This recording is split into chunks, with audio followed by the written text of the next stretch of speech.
গড়ল ভট্টাপাৰাস্থিত ৰাণী চাপৰি শ্ৰী শ্ৰী মনসা মন্দিৰত মনসা পূজা আয়োজিত।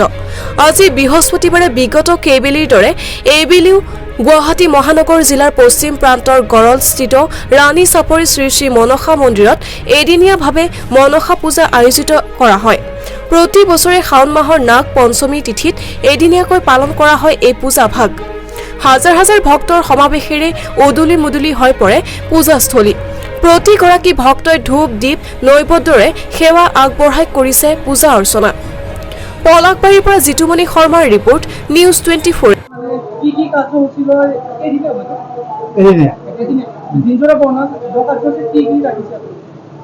নমস্কাৰ, জয় জয় তোমাৰ অসমবাসী ৰাইজক বন্দিতা ধন্যবাদ জ্ঞাপন কৰিছোঁ। প্ৰতি বছৰে আমি নাগ পঞ্চমীৰ দিনাখন, শাওণৰ নাগ পঞ্চমীৰ দিনাখন আমাৰ ৰাণী চাপৰি শ্ৰী শ্ৰী মনসা মন্দিৰত এদিনীয়াকৈ মা মনসা দেৱীৰ পূজা ভাগ আয়োজন কৰা হয়। আজি ৰাতিপুৱাৰ পৰা আমি পূজা ভাগ আৰম্ভ কৰিছোঁ। আজিৰ পৰা দিনজোৰা আমাৰ কাৰ্যসূচী হ'ব। আমাৰ যিটো এদিনীয়া পূজা, আজি আমাৰ দুপৰীয়া পুষ্পাঞ্জলিৰ পিছতে ভোগৰ ব্যৱস্থা কৰা হৈছে, নৈবেদ্যৰ ব্যৱস্থা কৰা হৈছে। আৰু যিখিনি আমাৰ ভক্তগণ ৰাইজে মা মনসা দেৱীলৈ তেওঁলোকে দিবলগীয়া উৎসৰ্গা, সেই উৎসৰ্গা কাৰ্যখিনি সম্পন্ন হৈ আছে। ইতিমধ্যে যথেষ্টখিনি ৰাইজ আমাৰ মন্দিৰ প্ৰাংগণত সমবেত হৈছে। আৰু আমি আজিৰ দিনটোত বিশেষ কাৰ্যসূচী আমি ৰখা হোৱা নাই, কোনো সাংস্কৃতিক অনুষ্ঠান আমি নাই, যিহেতু এদিনীয়া আমাৰ পূজা। কেৱল মাৰ পূজা ভাগ আমি খুব আধ্যাত্মিকভাৱে আজি সম্পন্ন কৰিবলৈ চেষ্টা কৰিছোঁ। আৰু প্ৰতি বছৰে এই শাওণ মাহৰ যি নাগ পঞ্চমী হয়, এই নাগ পঞ্চমী এদিনীয়াকৈ আমি প্ৰত্যেক বছৰে পালন কৰি আহি থকা হৈছে। আৰু এইবাৰো তেনেকুৱা আমি এই পূজা ভাগৰ আয়োজন কৰিছোঁ।